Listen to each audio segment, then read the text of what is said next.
Cervical spine, evidence-informed physical therapy patient management.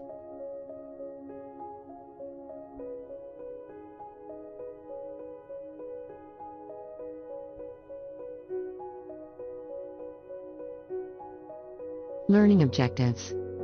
Number 1. Apply cervical spine anatomy to assessment and intervention.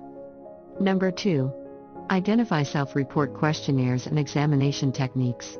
Number 3. Understand patient history's role in evaluation. Number 4. Apply best evidence to guide interventions.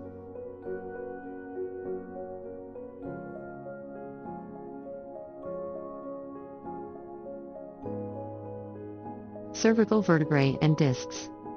Number 1. 7 cervical vertebrae, 3 atypical, C1, C2, C7. Number 2. Unique transverse foramen for vertebral arteries. Number 3. Age-related changes in cervical discs. Ligaments of the cervical spine.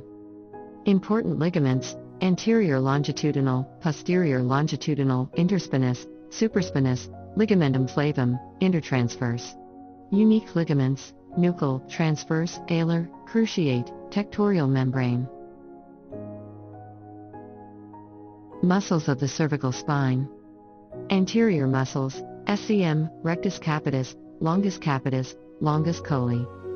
Posterior/lateral muscles: trapezius, levator scapulae, splenius capitis, semispinalis.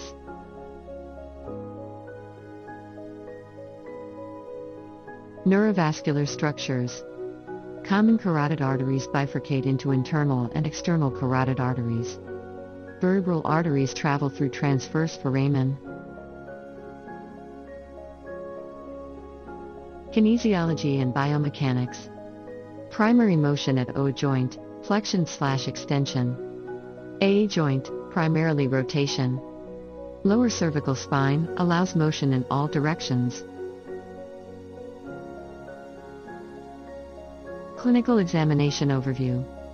Screen for serious conditions: fractures, vascular issues, ligamentous instability, malignancy. Assess history, symptoms, and perform physical examination.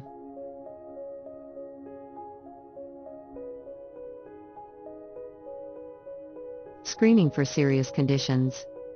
Number 1. Use Canadian cervical spine rules and nexus criteria for fractures. Number 2. Assess for vascular pathologies, for example, carotid and vertebral artery issues.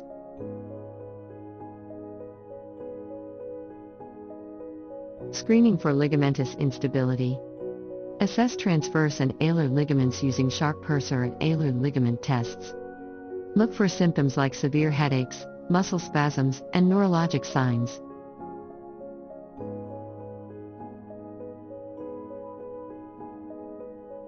Screening for malignancy and referred pain. Number 1. Consider head and neck cancers, lung and diaphragm conditions. Number 2. Persistent sore throat, swallowing difficulty, and neck pain may indicate malignancy.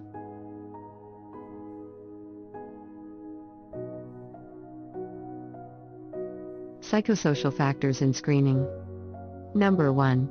Use PHQ-2 for depression screening. Number 2. Use FAP and PIECES for fear avoidance and pain catastrophizing.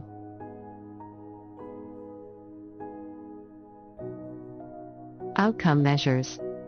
Neck Disability Index, NDI, for baseline status and monitoring progress. Other tools: Pain Catastrophizing Scale, PIECES, Impact of Event Scale Revised, EISTM. Decision-making algorithm. Categorize neck pain, mobility deficits, movement coordination impairments, cervicogenic headaches, radiating pain. Use clinical practice guidelines for management.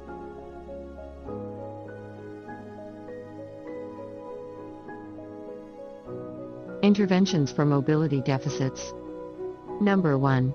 Central and unilateral PA mobilizations, cervical lateral glide, up glide, down glide.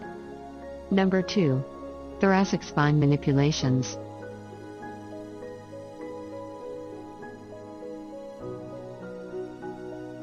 Interventions for coordination impairments. Number 1.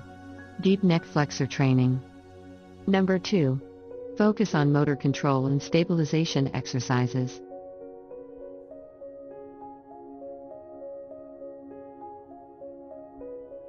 Interventions for headaches. Number 1. Atlanto-occipital joint mobilizations and contract relax techniques. Number 2. Atlanto-axial joint rotation techniques.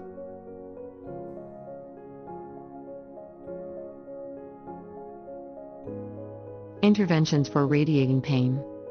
Number 1. Address cervical disc pathology and myelopathy. Number 2. Neurodynamic exercises and traction.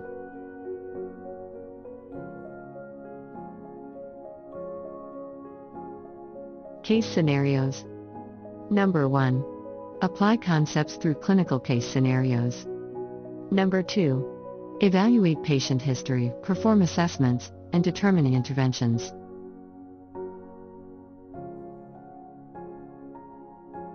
Summary. Integration of anatomy, kinesiology, examination, and interventions. Importance of evidence-based practice in managing cervical spine conditions.